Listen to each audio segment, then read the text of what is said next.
Samajwadi party से जो भी उन्होंने बात की, मैंने उसी समय आरएलडी से बात कर करके रामपुर मनिहारन वाली सीट छोड़ दी और साथ ही साथ गाजियाबाद भी सीट मैंने दी। लेकिन अंत समय में मुझे लगा कि अखिलेश जी को दलितों की जरूरत नहीं है। वो इस गठबंधन में दलित नेताओं को, दलित लीडरशिप को नहीं चाहते।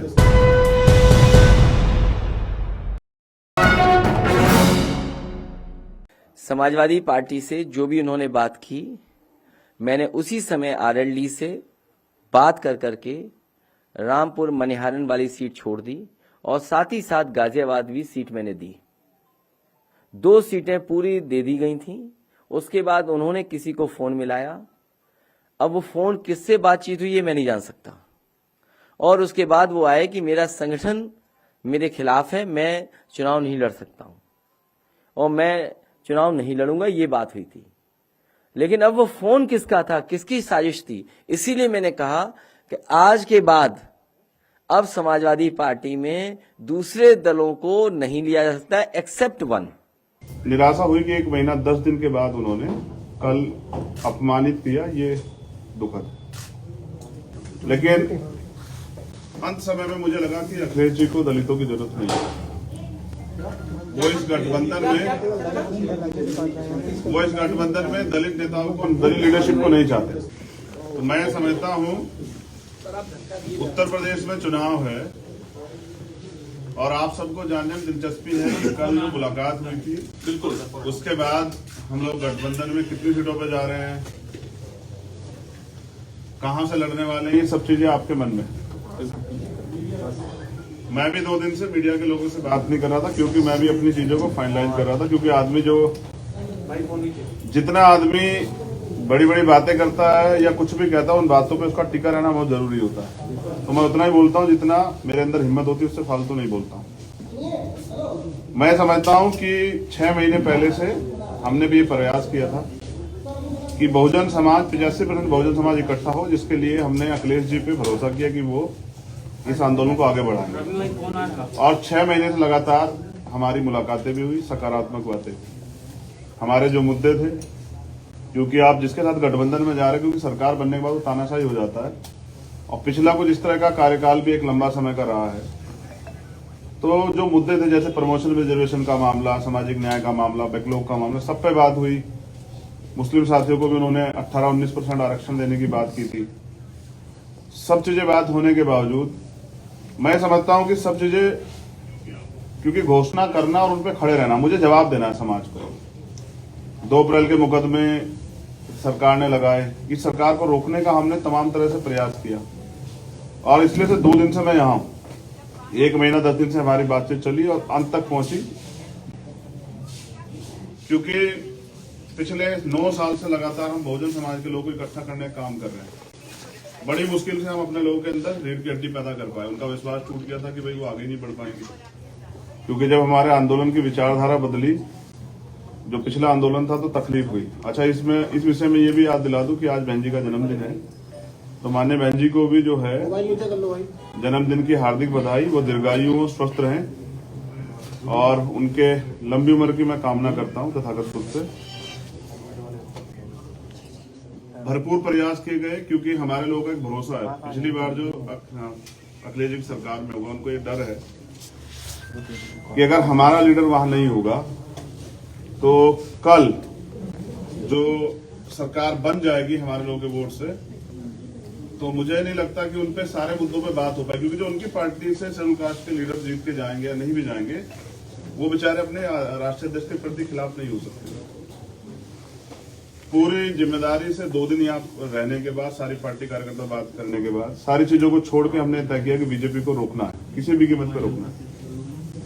हम लोग बीजेपी को सत्ता में नहीं आने, क्योंकि मैं निर्दोष होते 16 महीने जेल में रहा, 100 से ज्यादा मुकदमे।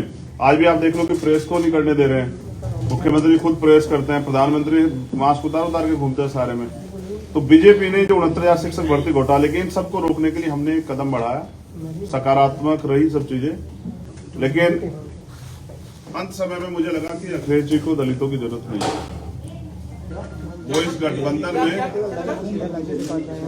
गठबंधन में दलित नेताओं को, दलित लीडरशिप को नहीं चाहते। वो चाहते हैं कि उनको दलित वोट करें, लेकिन मेरा डर ये था कि अगर दलित उनको वोट कर देंगे तो कल जो उनके ऊपर एक आरोप पिछली सरकारों में भी रहा, क्योंकि मान्यवर काशीराम साहब को मैं नेता मानता हूं, उन्होंने भरोसा करके नेताजी को मुख्यमंत्री बनाया, फिर क्या हुआ आपके सामने। इसी डर को समाज के अंदर डर था। सारे बुद्धिजीवियों ने, हमने खुद में भी चर्चा की, सब लोगों ने कहा कि आप खुल के बात कीजिए कि कल ऐसा तो नहीं कि सरकार जाने के बाद, सरकार बनने के बाद जो है हम अपने विषयों पे बात ही ना कर पाए, दलितों के साथ फिर वो शोषण हो, घर जलाए जाए, उनकी जमीन कब्जाए जाए, उनको पीटा जाए, उनको सताया जाए, महिलाओं के रेप हो, हाथरस जैसे कांड हो। और 2 दिन में निराशा हुई कि 1 महीना 10 दिन के बाद उन्होंने कल अपमानित किया। ये दुखद। अपमानित किया आपको? ये बहुजन समाज के लोग, उन्होंने अपमान किया है।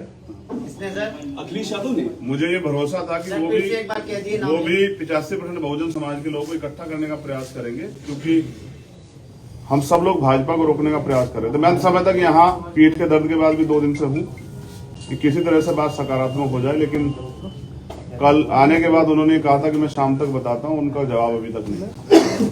तो मैं समझता हूँ कि वो इस गठबंधन में दलित समाज के लोगों को नहीं चाहते, जबकि बड़े पैमाने पे हमारे साथी जो हैं, जो कार्यकर्ता, जिनकी वजह से आज चंद्रशेखर यहाँ बैठे हैं, बीमार में आजाद समाज पार्टी के, उनकी ये मन था कि वो बीजेपी को रोकने के लिए इस गठबंधन का हिस्सा बने।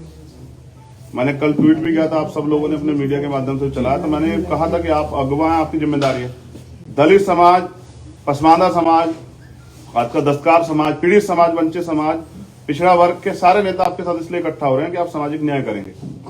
लेकिन मुझे लगता है कि अभी अखिलेश जी सामाजिक न्याय का मतलब नहीं समझ पाए। सामाजिक न्याय कहने से नहीं होता है।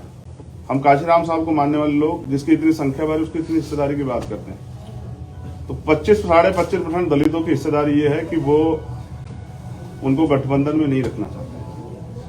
मीडिया के लोगों से मुझे शिकायत है कि बिना मेरे किसी ऑफिशियल स्टेटमेंट के, ना उनके कोई ऑफिशियल स्टेटमेंट के, आप लोगों ने भी किससे कहीं से खबरें चला दी कि ये सीट मिल रही है, वो सीट मिल रही है। नहीं, चंद्रशेखर की टीवी9 ने चलाया, हमने नहीं चलाया। और मैं उन साथियों से भी कह रहा हूँ, कम से कम पत्रकारिता गरिमा तो बना के रखिए। टीवी9 ने चलाया, स्पष्ट कीजिए गठबंधन हो रहा है, नहीं हो रहा है, काफी सारी बातें कहे, नाम लेकर स्टेटमेंट क्लियर कीजिए। और आगे की रणनीति आपकी क्या है? देखिए, मैं फिर मैं यही कह रहा हूँ ना कि 1 महीना 10 दिन से उन्होंने हमसे बात की, तय करके रखा और हमसे कहा कि आप परेशान मत हो। मैंने उनसे कहा कि आप बड़े भाई हैं, क्योंकि उनको चिंता हो या ना हो, वंचित वर्ग के लोगों की हमें चिंता है। मैं प्रमाणित भी करता हूं कि पिछले 5 साल में समाजवादी पार्टी के राष्ट्रीय अध्यक्ष किसी एक दलित की हत्या पे, रेप पे, कितने बड़े बड़े मामले में नहीं गए उनके घर। फिर भी हमने सारी चीजों को दरकिनार करके स्वाभिमान सम्मान की लड़ाई लड़ने वाले चंद्रशेखर उनके घर गए, 3-3 बार उनसे मुलाकात की, उनसे अपील की कि इसको बना लेते हैं। लेकिन वो शायद किसी मन से तय करके बैठे कि हमें दलितों की लीडरशिप नहीं खड़ी होने देनी। वरना मैं समझता हूं कि कल जब मैंने उनसे कह दिया था कि आप बड़े भाई आप तय कर लें, तो उनको मुझे बुलाना चाहिए।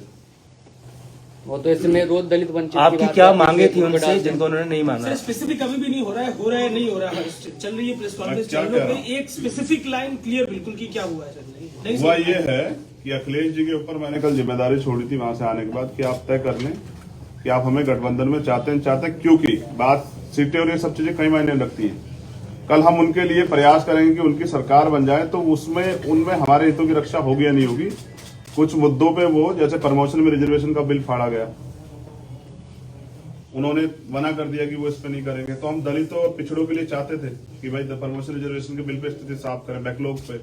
कहने से नहीं होगा, आपको देना पड़ेगा जवाब, आपको नोट बना के देना पड़ेगा। हमारा यह था कि आपको कहनी पड़ेगी मजबूती से बात कि हम करेंगे। और हमारे लोगों को ये लगता है कि जब आप वहां नहीं हैं तो उनके कहने से फर्क नहीं पड़ता, वो करेंगे नहीं। क्योंकि पिछले भी हम पे एक उदाहरण है, लंबे समय से कितने मामले हुए हैं और अखिलेश जी चुपके साबित करते हैं कि वो दलितों को, जैसे बीजेपी आज खेल कर रही है ना कि दलितों को खाना खा रही है, वो आज भी साबित कर रही है कि लोकतंत्र में जहां सबको बराबर की हिस्सेदारी, सम्मान है, अवसर है, वहां वो भी जिस तरह खेल कर रही है। मुख्यमंत्री कल दलितों के खाना खाने गए, तो बीजेपी जैसा ही जो है ना व्यवहार उनका कल देखने को मिला। कहने से नहीं चलेगा, तो हमने तय किया है कि अभी हम समाजवादी पार्टी के साथ गठबंधन में नहीं जा रहे। अब हम, क्योंकि हमारे कार्यकर्ता जिन्होंने पिछले 6 साल से उत्तर प्रदेश में लड़ाई लड़ी है, घर घर जाके लोगों को तैयार किया है, बीजेपी के से हमने लाठियां खाई हैं, हमने मुकदमे झेले हैं, बीजेपी के खिलाफ जो है हम लोग लड़े हैं उत्तर प्रदेश में। सीएनपीआर एनआरसी का मामला हो, चाहे वो 69 शिक्षक भर्ती का मामला हो, हम सड़कों पे लड़े हैं। तो मैं समझता हूं कि अपने लोगों के हितों की रक्षा में स्वयं करनी पड़ेगी। मैं 25% दलितों के स्वाभिमान की रक्षा करने के लिए हूं, उनको मैं अपमानित करने के लिए, मैं तो मान्यवर काशीराम साहब को नेता मानता हूं ना, उनको राष्ट्रपति बनाने का अवसर मिला, बीजेपी ने कहा बना देंगे, उन्होंने छोड़ दिया। मेरी लड़ाई विधायक एमपी बनने की नहीं, लड़ाई सामाजिक न्याय की है।